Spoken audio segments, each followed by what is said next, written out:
The death of American comics is a topic that I've been hearing about for like the last 8 years, and honestly, it's getting old. Because in my opinion, the comic book industry isn't dying. It's just evolving into something that you probably just don't recognize anymore. And if there is a comic book industry death, it died like 10 to 15 years ago. So let me explain. Now, real quick, my name is Tyler. Welcome to Draw and Talk. I'm an indie comic book artist and writer. I've currently got a comic right now on Kickstarter, My Sexy Witch Academia, written by me, drawn by Tommy Artegia. Go check it out. Link in the description. We'll talk about it more later. But yeah, let's talk about this. By the way, I'm in my hotel room. I'm currently in Hawaii filming for a client. I run a marketing agency, and so yeah, this is kind of the benefits of my job is I get to travel. But sometimes I don't get time to make comics or videos, and so we got to make do and do them in our hotel room. By the way, but I thought I'd try out the setup. Maybe we'll film some videos daily. Who knows? But yeah, I saw this post. It's kind of an older post, but I was like, oh, I have time to. I bookmark like my Twitter posts, and then I'll be like, I'm going to talk about this, and then I never do. So this is from Kenyon. I don't know. I follow this guy, and I don't even know how to say his freaking name. But anyways, he says, the sad truth is that the American comic book industry is geriatric. The creators, the store owners, the readers. Almost all of them are older.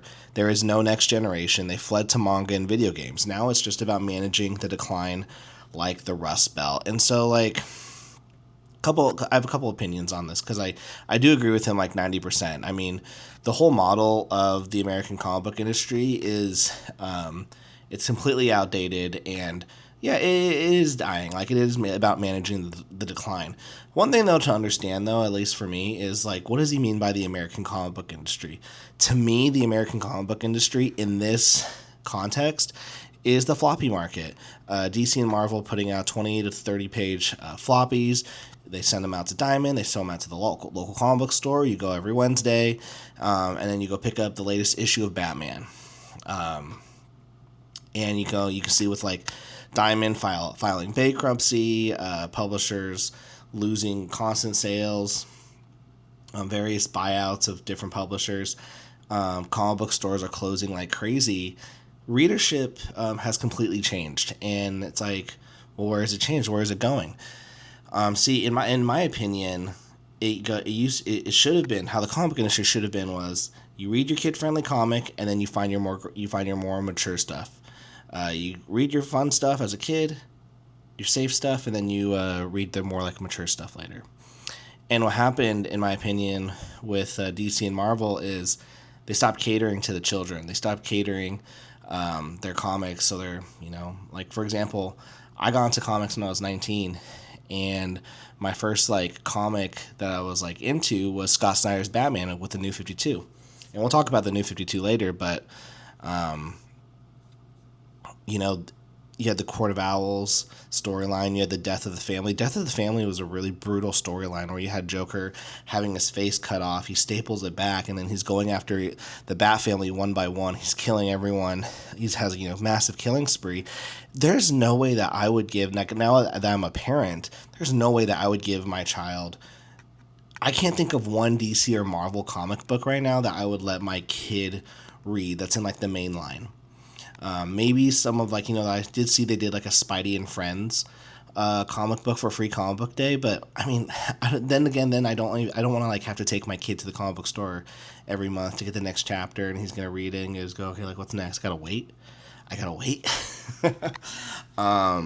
And so yeah, like the stories just became really graphic, and then you were just unable to show your children these stories, and it says they lost a generation. If you heard like interviews from Dan Didio, he was a publisher at DC Comics. He says that he's like DC Comics and like the comic book industry in itself lost a generation. In my opinion, I think they lost like several generations.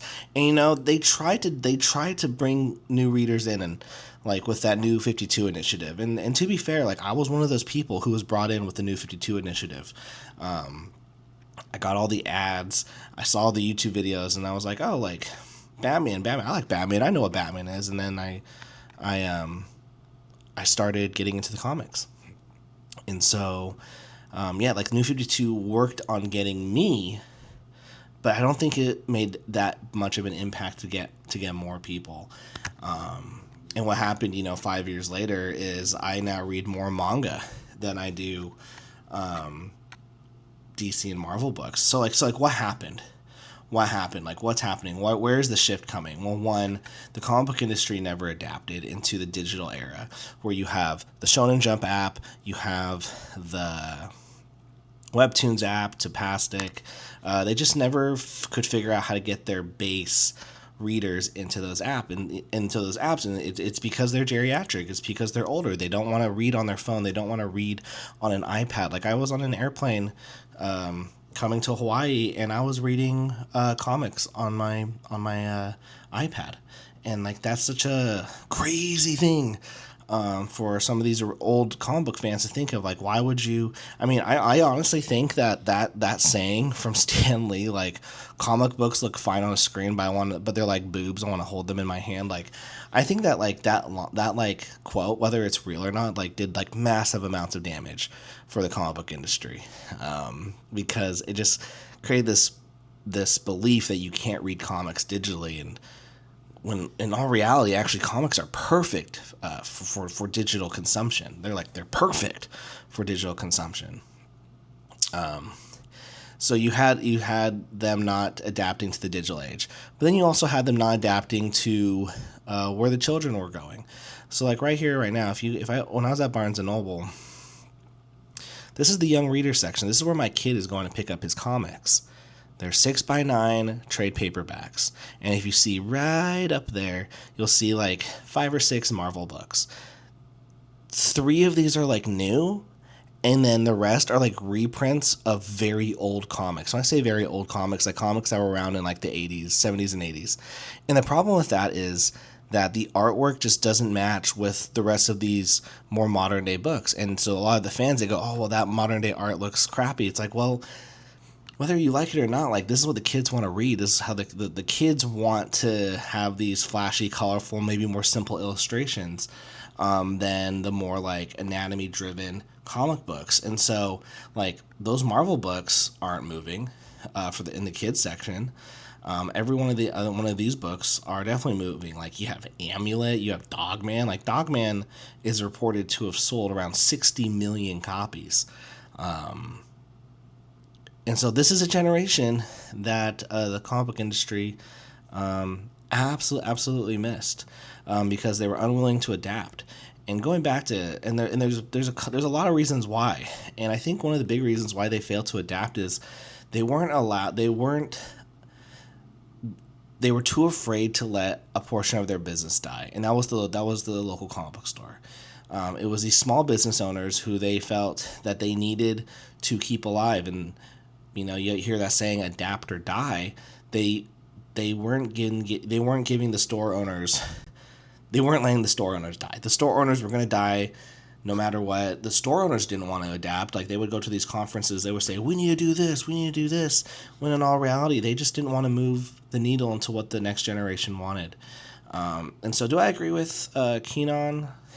Is there no next generation? No, I think there is a generation of comic book readers. They just look different. They're reading these kid trade paperbacks, and then they're gonna go read manga, and then they're gonna maybe read some webtoons and whatnot. And like, are they ever gonna read floppies? I personally don't think so. Like, I personally don't think that. I think floppies are gonna die out in the next 10 years, personally.